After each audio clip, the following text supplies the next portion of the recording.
Welcome back to Nick Lenz's Comic Corner Classic Lesson Known Classics. This is episode number 24, 31, and double number 23, 25. Now, this is the first of 6 straight comic corners I gotta do. Yep, 6. Now, what's gonna happen after these comic corners are wrapped up, I'm going to resume watching Doctor Who. I'm gonna finish up watching I'm watching basically a story that's actually quite lengthy, but I did finish the first part of it. That was it's one of these 45-minute ones from the 6th Doctor era. Which one is it, you'll find out later. And afterwards, I will start with Devil as a part-time, which shouldn't take too long. It's only 4 episodes, so it won't take too long. So, we're starting with we're basically starting with a Thor trade, which is the end of a Thor era for Thor, and a Suicide Squad miniseries. Yes, I'll talk more about that soon. First up we have is Thor by, I believe it's Donny. Yeah, Donny, Volume 6, Blood of the Fathers. This basically collects Thor, Volume 6, issues 31 35, and material from Thor Annual 1. This technically is the second annual for this volume. For some strange reason, I do not know why Marvel did this for. Now here's the thing. They had just released an annual just a year prior to this. Actually, about 2 years prior to this. And we were not number 1. This, I thought, was quite stupid on the part of Marvel to do. I mean, you just had it in number 1. Why do we need another one for? Why can't you just call it number 2? This, I thought, was so stupid. But here's the thing. This is a Donny era. He only writes 1 issue. 31. Yep. Yeah, he writes 31. We have Torrin Callback, who does 31 35. The annual, believe it or not, is done by Colleen Cowley and Jackson Lansing. There's a backup feature in the final issue of this run, 35. Cheryl and Ian. I will also discuss something quite interesting about this Thor run. Now, pretty much in a way, this is, like I mentioned, this is the end of an era. Mostly, we have a lot of stuff happening here. Yeah, there's a lot of stuff. There's not much stuff else in here. They put that on the cover here. Plus, you gotta love these gorgeous covers. Mostly put in a way, we are dealing with. First, we have a flash in the future. We have Thor meeting up with his daughter. Yes, who's the mother? Don't know. And then we see Jane Foster, who's Valkyrie in Valhalla. Yeah, now, this actually is something that Donny did do. Yeah, this relates to the Banner of War crossover, which is a cross between this very series and Hulk. And then we also have, we have Odin inside Thor's hammer. Yeah, that's basically something from the run, from the same run that actually happened just before Banner of War. Yeah, just before, which Odin is basically possessing the hammer and it's like in pieces. And so we have, instead of using his portal to go deal with whatever Thor wants to do, he brings in the frickin' goats. Yeah, because Bifrost is broken. Now, there's a reason for this. Because apparently the Hulk gamma radiation went into Thor's body and he broke the bridge. So, instead of using whatever Jane Foster was using, like a horse, nope, he brings in the frickin' goats. Yep, the goats. And we go to Hell. Well, it's the home of Hela. And it's empty. Yeah. And it turns out Hela, at the Battling of Creatures here. And then we cut to Latveria, where apparently inside of this crystal dome is the beautiful Hela herself. Yeah, Hela's being held captive by Doctor Doom. What? Yes, seriously. And that was the last issue Donny wrote for this run. Yes, the last one. He came back once again to this one more issue. And then you have this writer who does pretty much the remaining 4 issues. So you have Thor and Jane Foster. They're in Hell. And of course, about the creatures. And then we have a cut to the future where, 16 years future, where you have Thor's daughter. And she's talking to Carol's glove of the Black Order. Now this is strange though, because Yeah, he's somehow still alive because apparently his mind is broken. Apparently Thor did that to him at some point. Don't know when. By the way, Hela is butt naked. Yep, she is butt naked. Just cuz. Yep, so, yeah, we have basically big brawl. It was cover image, like, Peach Medina, who does the updates. Oh, Angela! Is she up here in the book? Well, you're about to find out if she does. Then we have appearance here by Thanos. Yes, Thanos. Well, basically, somehow he's still around. In the future, we have Hela being held captive. Eventually, have battling Thor. It's basically a bunch of time travel stuff. We also have, believe it or not, Bor. Yes, Bor. As in Thor's grandfather. Odin's father. And you have Thor fighting Doctor Doom for Hela. And then she's freed and apparently reassembles her clothing. And he's like, Doom in prison, you're not going to have to? I must tend to death, Odin's son. Yeah. Yeah, apparently somehow Thanos is back. Yeah, Thanos has been revived in the future. Because. And then apparently he remembers Doctor Doom. I should point out, though, Doctor Doom and Thanos have very rarely interacted with each other. Like, oh, I know you from long ago. Doom, indeed. I have my core. Lucky for you, Titan. Become the stone. So something, though.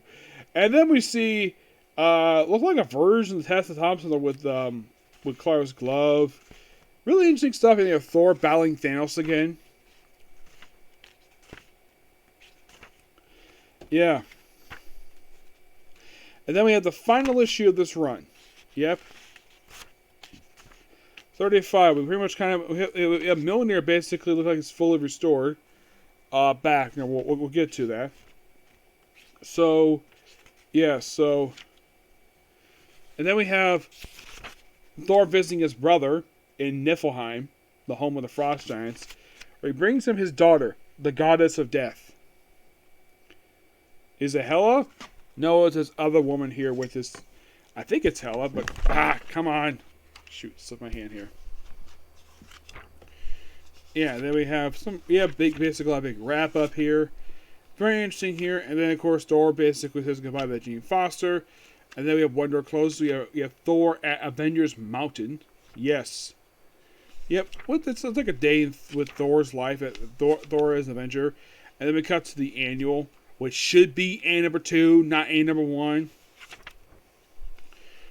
It basically is Thor dealing with M.O.D.O.K. Yeah, that's mostly, of course, we deal with basically remains of AIM, and M.O.D.O.K. is now Mythos. Yeah, this is something that Donny basically did when he started his Hulk run. Comes this thing. He battles him, beats him, and that's it. Kind of in a way, that's the end of an era. There is a backup story in the annual. Yes, there is a backup story, which they decided to remove here because here is the thing. The backup story for this annual is basically a prelude into the relaunch of Thor as the Immortal Thor. Yep, that's pretty much what it is. This book is a lot of fun. I give this book roughly a 9.5 out of 10. Now, before I get my final thoughts, I at least gotta praise his run for this. It is by far the longest Thor run that has had issue 1 that has not been restarted. This is the first one to get to this number since volume 2. The last thing that ever was issue 35 released for Thor was back in, because I just recently viewed it, I think it was back in 2000. Yes. Like, since the book was brought back in 07, this is by far the longest Thor run that has not had a restart or a renumbering. And you're thinking to yourself, really, Nick? Is this true? Is this the first Thor run to last this long? Yes. Yes, it is. Because here's what we had since Thor came back in 07. We had volume 3, which was only 12 issues. Okay, then we had the renumbering, which lasted for about 22 issues. Restarted as the Mighty Thor, that lasted for 22 issues as well. Restarted once again as Thor, God of Thunder, lasting 25 issues, restarted. This one lasting for 8 issues, which was the shortest run out of the entire, of all the, since the book was brought back. It's shorter than Volume 3. Volume 3 was like 12 issues, it was freaking 8. Well, once again, this time lasting for 23 issues. Also got a renumbering, lasted about 6 or 7. And it got relaunched again. I think it was just after, because of the Marvel Fresh start. This was lasting for 14 issues. And then once again, got restarted. And then we have the Donny run. Which, this has been a very interesting run overall.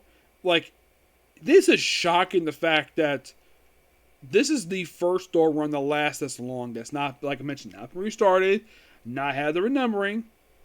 We have 1 to 35. The last time we saw 35 for Thor was 2000. When Dan Jurgens wrote the book. And I just recently viewed that one. That was a really good issue.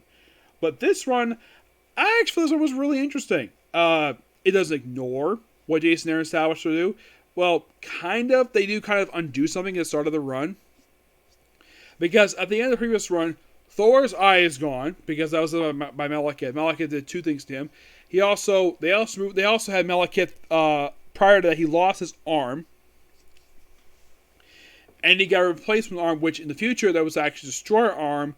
In the present, it was made by the dwarfs.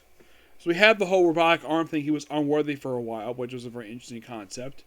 And then with the very first story arc of this very run, we had Thor do something he never, ever in the history of Thor comics ever do. Become a Herald of Galactus. Which, that's where we get this new look for him. Yes. Yeah. You see this look right here? Yeah. This brand new costume of his, after basically in the way Jason Aaron just keeping the same look that JMS kept, that he established when the run started, because that's the interesting thing that comes to Thor. The Thor costume has not changed since he was brought back. I think he makes his sleeve disappear. Most of the design is mostly the same. Yes, it is made the same at this point in time, because I think his book was launched in 2021. For 14 years, the costume was exactly the same, with the exception of removal of the sleeves. Yeah, most of it was exactly the same costume. And then we had the finally costume change. Him becoming Herald Galactus, and then him really connected to something that was associated with Stan Lee created, called like a plague. Excuse me, with the Black Winter, and then Thor kills Galactus for apparently being Herald of the Black Winter.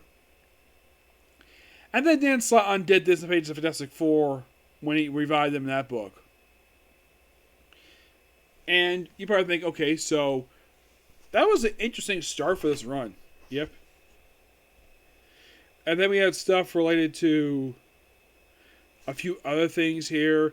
There was also a thing in this book that lasted for the first 2 years of this run, where Thor's hammer was basically acting out of character, where it was getting heavier. I mean, he can hold it, no problem, but I feel heavier, which led into something called the God of Hammers.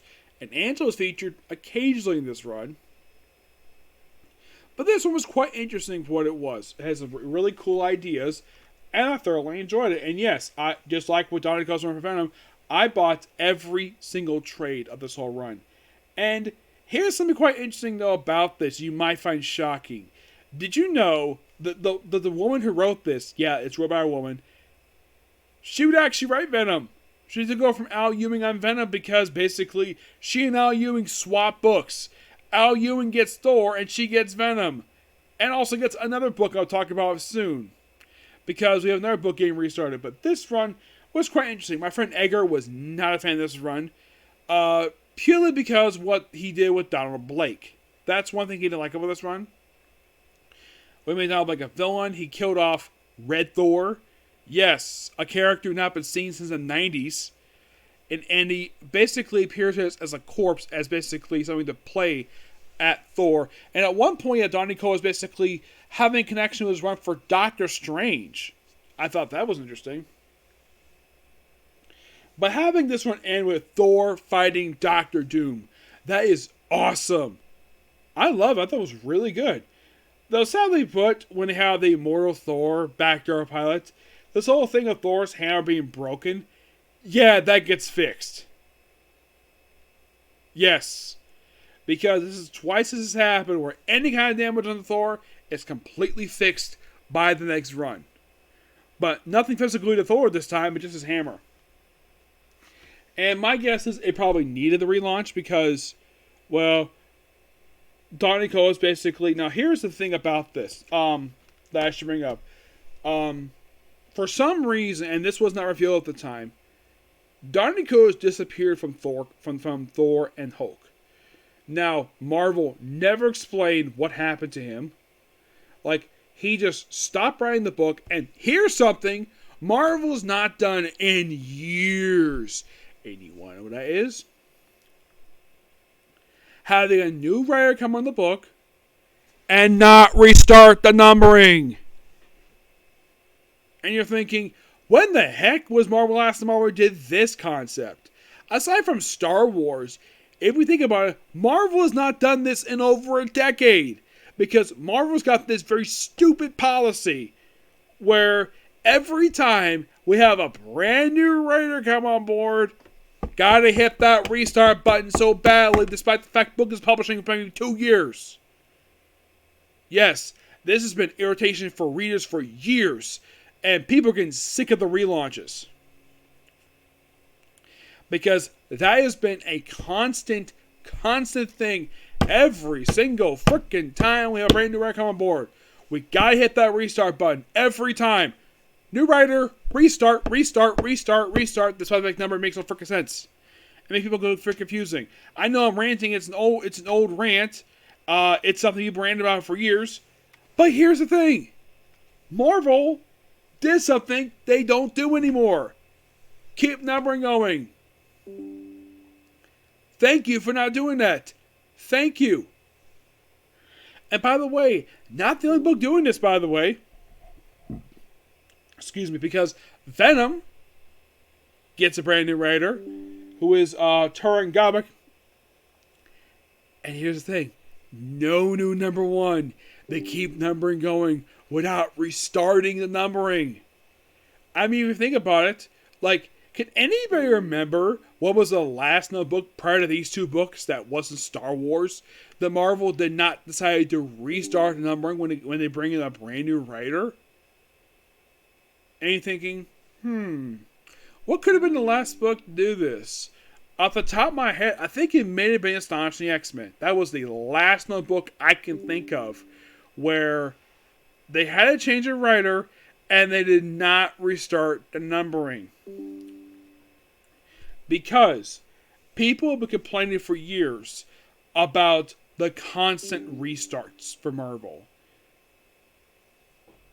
And, well, we're getting a couple restarts soon with a couple books, but still keep the same writers. Restart numbering, but we'll talk about those in the future. Alright, next up we have is Suicide Squad Get Joker.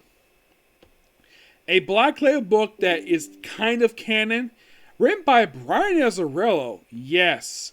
Now, unlike the Killer Shark miniseries, which had the Suicide Squad name, but was a Killer Shark solo book, this is an actual Suicide Squad miniseries. And apparently, ever since DC decided to end Suicide Squad, the ongoing, it's like the only thing published now is just miniseries. Which is strange, given the fact that there's never been a bad run for Suicide Squad. Not really. It's only 3 issues. We have the Suicide Squad team assembled by, well, basically there's no Rick Flag here. Well, you have Jason act like Rick Flag. And he recruits these fine people. This might surprise you. Harley Quinn, Wild Dog, Silver Banshee, Plastique. Let's see. One of these people was Firefly. I couldn't tell which one it is. But Silver Banshee, that's interesting. And here's the thing. That's a John Byrne design right there. Which they keep the design for the Josh Williamson run. The artwork for this miniseries is done by Alex Maleev. He also has his cover as well. It's only 3 issues. No surprise there. And there's a bit of recap of Jason's history, which I do appreciate that. So, So basically, these is who he recruits. Aside from Plastique, Harley Quinn, Wild Dog, and Sarah Banshee, who else gets recruited? Garfield Lenz, Firefly, Plastique. So apparently, this guy here is called Pebbles. And the guy with the bandana, his name is Yonder Man. And this woman with the hair, her name is Meow Meow.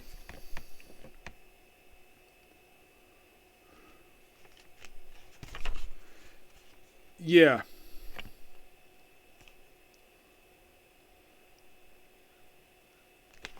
So, pretty much the assignment is go get Joker. That's literally what this miniseries is. Yeah, and then we have some more weird stuff here. So, about halfway through the miniseries, by end of issue 2, we have something really weird happen. Like basically the way this miniseries, it's really like a regular Suicide Squad book, just new characters. And oh yeah, we're going up the Joker, who's dressed in white. Reminds me of the Dark Knight Returns miniseries. And Harley Quinn dressed up like a stripper, just slits the Joker, skirts the Joker. And then we have another team, which is comprised of Rick Flag, Firefly, I thought he was in this team here, Deathstroke, Bronze Tiger, the Peacemaker, Deadshot, and Lockup. Yeah, you're thinking, what? What is this? Like, why the heck is there 2 Suicide Squad teams in the same book? I have honestly no idea. It's something Brian has really decided to do with this book. Yeah. But Deathstroke is interesting because this guy has never been written into a Black Label book. For Joker, yes. Yes, he has. It is quite interesting the fact it's like this. Mm-hmm.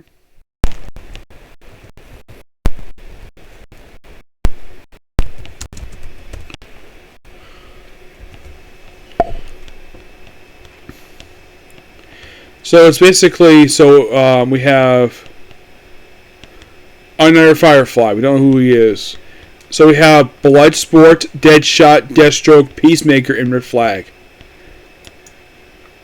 Or one associated with this book anyways.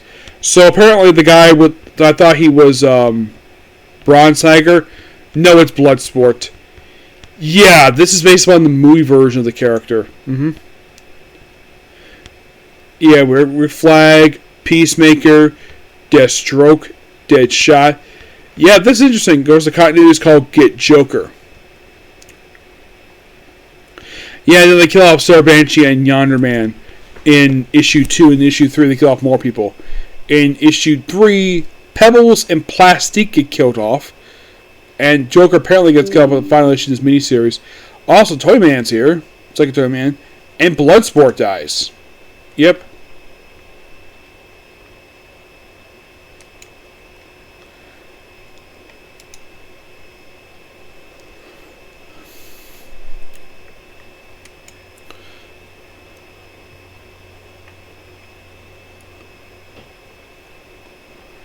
Yeah, but this was a very interesting miniseries. I mean, you can tell by the costume, it could be canon, but it's not really canon. It's strange to the fact it's like this. I would have thought this was, but I guess it's not. Miniseries is actually pretty good. Give this book a 9 out of 10. It is interesting the fact that you're Brian here with Alex Maleev. Yes. Now, will this be the only Black Label book that Brian Ezra will do? No. Excuse me. Of course, the Batman Damned, obviously, which was the very first book under the Black Label imprint.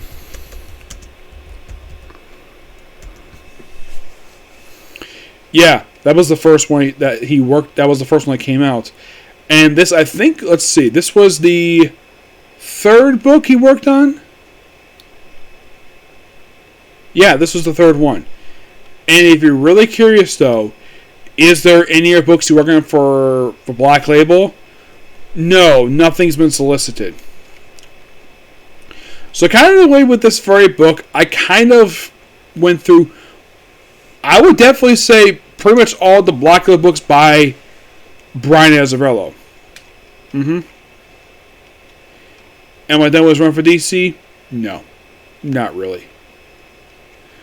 So I got more stuff to go for him, but the guy is a good writer. There's a books I really want to cover, but I will cover in the future. Don't worry about that. For him. Still got a lot to go. So, there's that. So, that's going to be pretty much it for Tickle View. Next, we have 2 more comic corners for physical. And then, basically, we have digital. Yep. And then I'll rest and then do another 3 comic corners. Okay? Next video. Bye.